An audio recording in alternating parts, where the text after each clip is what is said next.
athlete sets her sights on the Winter Olympics. In Points West tonight, a return to the Privy. The locals forced to use the temporary loos at the village hall as the floods damaged the sewers. And the 20 is Plenty speed campaign in Bristol, but will anyone take any notice? We'll see you for that at 6:30.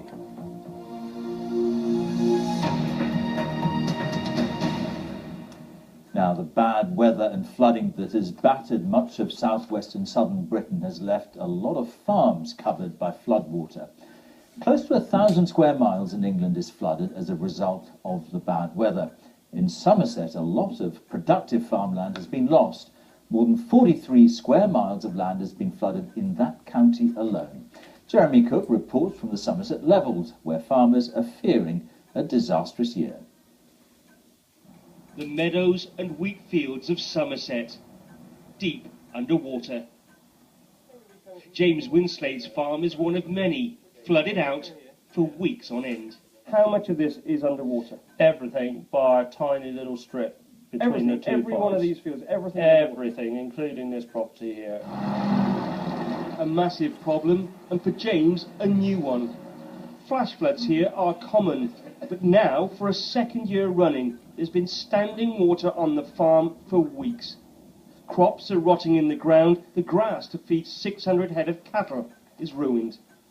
Many farmers blame the build-up of silt in drains and rivers, which slows the flow of water off the land. And they want more action from the Environment Agency. Clean the blooming river out. You know, everybody knows what needs to be done. Just listen to us and do it. They are trying. The Environment Agency is doing all it can to get the water off the fields and back into the rivers. Well, these pumps have been going flat out day and night for weeks now. But every time the water level starts to drop, the rains come again. And that means the farmland all around here is still underwater. With the scale of the problem across the country, it is, as always, a question of cash. Some £45 million of public money has been spent on dredging and weed clearing in the past 12 months. But protection for communities comes first. The priority at the moment is homes and businesses, and much of the farmland we see is natural floodplain. It's the areas which have always flooded. So we have to recognise the reality of nature working to use the floodplains in the way they always have done.